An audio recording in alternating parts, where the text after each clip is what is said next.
আৰু চবকে মোৰ নমস্কাৰ। মই এইটোৱে ক'ব খুজিছোঁ, মই সৰুৰ পৰা বহুত কষ্ট কৰিছোঁ। মই ল'ৰাটোক তাৰ মা মৰি গৈছে, গতিকে মই ল'ৰাটোক এৰা নাই, মোৰ লগত ৰাখিছোঁ। মই বহুত দিন কষ্ট কৰি মই 22 বছৰ পৰা ৰিক্সা চলাইছোঁ। তেজপুৰ টাউনতো চলাইছোঁ, নগাঁও টাউনতো 18 বছৰ ৰিক্সা চলাইছোঁ বিনা লাইচেঞ্চে। গতিকে মোৰ আৱেগ এটা আছিলে যে মই পঢ়া লিখা কৰিবৰ কাৰণে মোৰ বিৰাট আক্ষেপ আছিল। গতিকে মই সেইটো নোৱাৰিলোঁ। মই ভাবিছোঁ যে মই ৰিক্সা চলাই ল'ৰা ছোৱালীক যদি মানুহ কৰিব পাৰোঁ, তেতিয়াহ'লে ৰাইজে মোক ভাল পাব, ৰাইজৰ আগতো মই ভাল থাকিম। এইটো কাৰণে মই কষ্ট কৰি মোৰ ল'ৰাটোক লিখা পঢ়া দিছোঁ ৰাইজৰ আশীৰ্বাদত। সিহঁতে কৈছে যে কি সহায় লাগে, যে তাক পঢ়ালে কি কৰিব লাগিব, যে চায়েন্সত পঢ়ালে সি ডাক্তৰ হ'ব পাৰিব। তো ছাৰ এই চায়েন্সত পঢ়া মই খৰচ কেনেকুৱা হ'ব? তেতিয়া ছাৰে কৈছিলে যে 3 লাখ 2.5 লাখ টকা বছৰে খৰচ হ'ব, খৰচটো আপোনালোকে কেনেকৈ দিব? এতিয়া মইতো ৰিক্সা চলাওঁ, তেতিয়াও মই ৰিক্সা চলাইছোঁ তেজপুৰ টাউনত। মই কৈছোঁ যে মোৰ কাৰণে কিবা এটা সহায় কৰক। গুৱাহাটী মই 5 বছৰত তাক পঢ়াইছোঁ। 5 বছৰত চৰকাৰৰ পৰা 5 লাখ টকা মোক দিছে, আৰু মোৰ সৰু ল'ৰা সিহঁতেও 8-9 লাখ টকা দিছে, দি পেলাই 10-15 লাখ টকা গুৱাহাটীৰ পৰা আমাৰ পঢ়াই খৰচ হ'ল। ল'ৰাটো তাতো পঢ়ি ৰাইজৰ আশীৰ্বাদত, আমাৰ মুৰব্বীৰ আশীৰ্বাদত তেখেতে যেতিয়া আহিছে, তেখেতে স্থান পাইছে বিহুগুৰি। মোৰ নাম মহম্মদ আলী হুছেইন। আপোনাৰ সন্তানে আজি যি ডক্টৰ হৈছে, মোৰ মনটো ভালেই লাগিছে, আৰু মোৰ ভালতকৈ সকলো ৰাইজ আৰু মোৰ সৰু ভাই ককাই, ডাঙৰ ভাই ককাই সকলো ৰাইজক আৰু বেছি ভাল লাগিছে। মইতো এটা কৰ্ম কৰা মানুহ, মই কাম কৰি খাওঁ, মোকতো মানুহে ইজ্জত নিদিব। গতিকে ল'ৰাটো যদি পাইছে, ল'ৰাৰ খাতিৰে ময়োতো এতিয়া ইজ্জত পাম।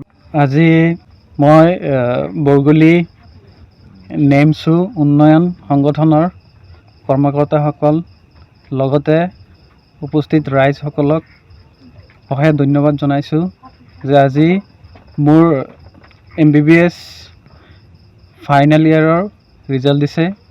আজি মই ৰিজাল্টত পাছ হৈছোঁ। সেই গতিকে সকলো দল সংগঠন, লগতে ৰাইজ আহি মোক সম্বৰ্ধনা জনাইছে, লগতে মোৰ মা দেউতা সকলোকো সম্বৰ্ধনা আগবঢ়াইছে। কেনেদৰে আগবাঢ়ি গৈছিল আপোনাৰ এই সফলতা যাত্ৰাত? সফলতা মোৰ ক'ব গ'লে মোৰ লক্ষ্য আছিল, ক্লাছ 5ৰ পৰাই লক্ষ্য আছিল যে মই এজন সুদক্ষ ডক্তৰ এজন হ'ম ভৱিষ্যতত।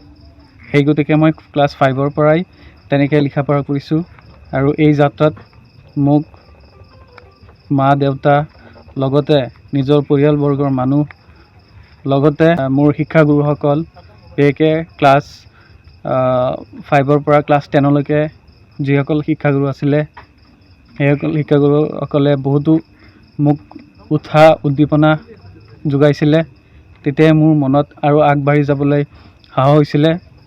আৰু ইয়াৰ লগতে ক'ব লাগিব, মোৰ ভাইটি জামাল হুছেইন, তেওঁ মোৰ লিখা পঢ়াৰ কাৰণে এতিয়াও কেৰালাতে আছে।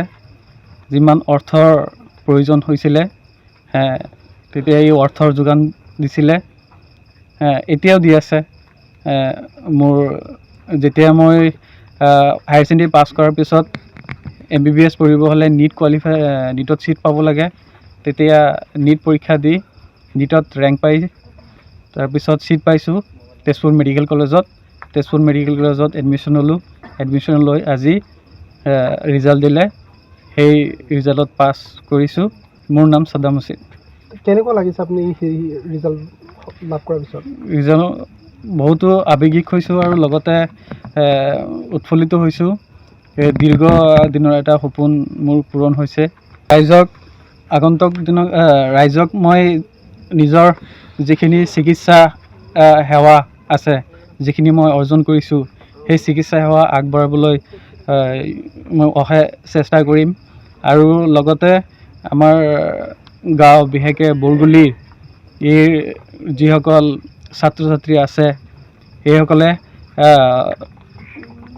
ভালকৈ যিসকলে উঠি যাব খোজে সেইসকলক মোৰ ফালৰ পৰা যিমান সহায় সহযোগিতা আৰু পৰামৰ্শ আৰু নিজৰ শিক্ষাৰ ক্ষেত্ৰত যেনেকৈ গাইড দিব লাগে সেইখিনি দিবলৈ মই সদায় ৰেডি আছোঁ, সদায় আগবঢ়াই যাম।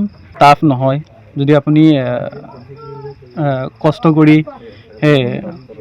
সদায় মানে পঢ়াত হাৰ্ড ষ্টাডি যিটো কয় মানে টেলেণ্ট নালাগে। টেলেণ্ট হ'লেই যে MBBSত ছিট পাই যাব বা নীটত ছিট পাব তেনেকুৱা নহয়। টেলেণ্টৰ কথা নহয়, অকল হাৰ্ড ষ্টাডি কৰিব লাগে। এইটোৰ কাৰণে মোৰ একচুৱেলি পঢ়াৰ কোনো টাইম নাছিলে। মই যেতিয়াই মন গৈছে তেতিয়াই পঢ়িছোঁ আৰু এইটো মনত আছিলে যে পঢ়িব লাগে, মোৰ ছিট পাব লাগিব, এনি হাও নীটত ছিট পাবই লাগিব। সেইটো কাৰণে মোৰ তেনেকুৱা টাইম নাছিলে যে মই ইমান টাইম পঢ়িম তেনেকুৱা কোনো টাইম নাছিলে। মোৰ এটাই ৰুটিন আছিলে, মোৰ গোটেই দিন আৰু ৰাতি পঢ়িব লাগে। ৰাতি মোৰ 6 ঘণ্টা টোপনি যাব লাগে বাছ, আৰু খোৱা আৰু গা পা ধোৱা এইখিনি টাইমৰ বাহিৰে মই অকল ষ্টাডিতে আছিলোঁ। তেনেকৈ মানে ছিটটো পাইছিলোঁ। আৰু সেই গতিকে মই ক'ব খোজোঁ যে বিশেষকৈ নীটত ছিট পাব হ'লে ইমান টেলেণ্ট হ'ব নালাগে, অকল ভালকৈ ষ্টাডি কৰিলে আপুনি সফলতা পাব পাৰে।